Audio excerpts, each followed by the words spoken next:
So let's take a trip back in time to 1976.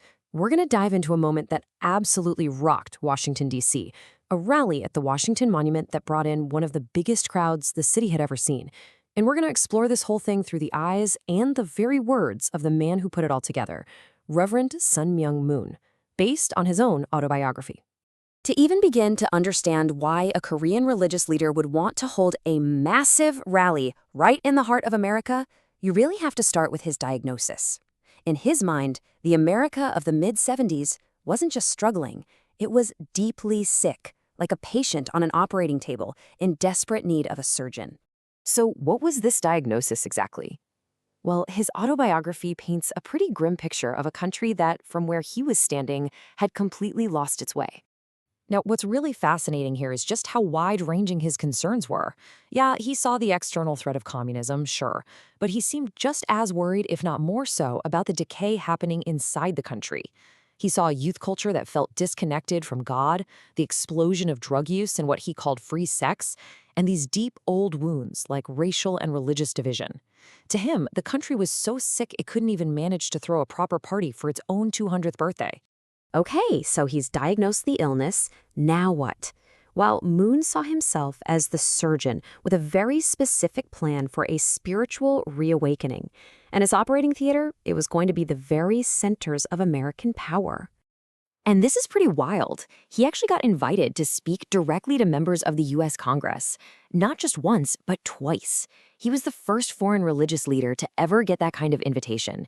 And the message he delivered was a challenging one. He said America had to get back to its founding spirit, unite its different faiths, and step up to what he believed was its God-given responsibility to the world. But just talking to politicians, that wasn't going to cut it. He felt that the country needed a much bigger jolt. He uses this really powerful boxing metaphor, talking about wanting to deliver a shock to the system, so big, so impactful that it would shake the entire nation to its core and make sure everyone knew his name. In that uppercut he was planning, it was a massive rally at the symbolic heart of the nation, the Washington Monument. I mean, this was a huge, huge gamble, with enormous historical precedent and even bigger risks. So to really get a sense of the scale of his ambition here, you have to remember the history of that spot. The National Mall had seen some incredible moments, most famously Dr. Martin Luther King Jr.'s rally for civil rights. But Moon wasn't just trying to add his name to that list. He was aiming to dwarf it. His goal was to fill that huge open space in a way no one had ever done before. But, as you can probably guess, the path was anything but smooth. First, he had to get permission from a government that was super skeptical of him, especially after he'd made the unpopular call to forgive President Nixon over Watergate. Second, even his own members, his own followers, thought the plan was just way too crazy, way too ambitious. And third, you had the simple, terrifying logistics of it all. How do you fill that massive empty field? If only a small crowd showed up, the failure would be spectacularly, painfully public. And get this just shows the insane pressure they were under.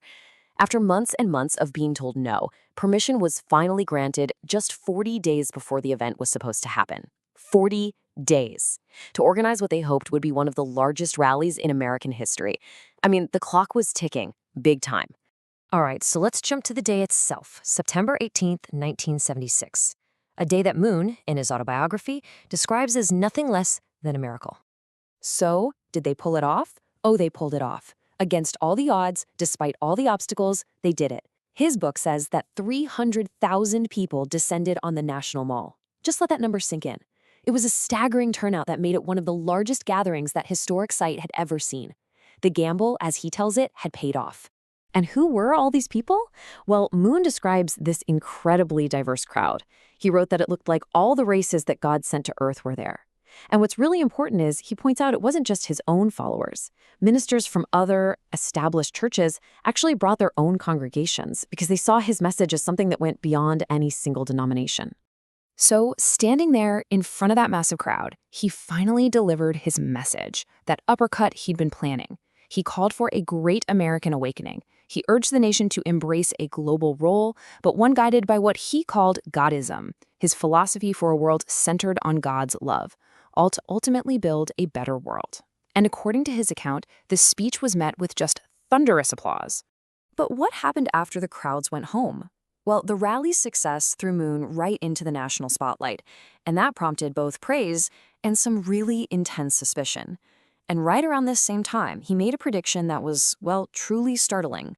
The reaction was just completely polarized. On the one hand, you had mainstream magazines like Newsweek recognizing him as a pretty significant figure in the religious revival happening in the 70s. But on the other hand, a lot of fear started to grow. He was called a strange magician, and all these accusations that he was brainwashing young people started to spread, really fueled by suspicion of this Asian religious leader who was gaining so much influence. Now, here's where it gets really fascinating. Check out this quote. In his autobiography, Moon talks about a speech he gave in Chicago nearly a full year before the Washington rally. Remember, racial division was a key part of his diagnosis of America's illness. And in that context, he made this incredibly specific prophecy. And this slide really puts it all into perspective. He makes this prediction in 1975, and then just over 30 years later, Barack Obama, who, by the way, spent much of his adult life in Chicago, is inaugurated as president. In his book, Moon presents this as the fulfillment of a vision he had, a sign that America was beginning to heal its deepest racial wounds. So that really leaves us with the big question that his whole story brings up. Moon presents the event as a miracle, right? A divine intervention to wake up a nation. But an outside observer might look at it and just see a stunning, unbelievable feat of logistics and mobilization by a really charismatic leader. So what was it? A moment of true spiritual significance? A masterclass in organization? Or was it something else entirely? That's the legacy to really think about.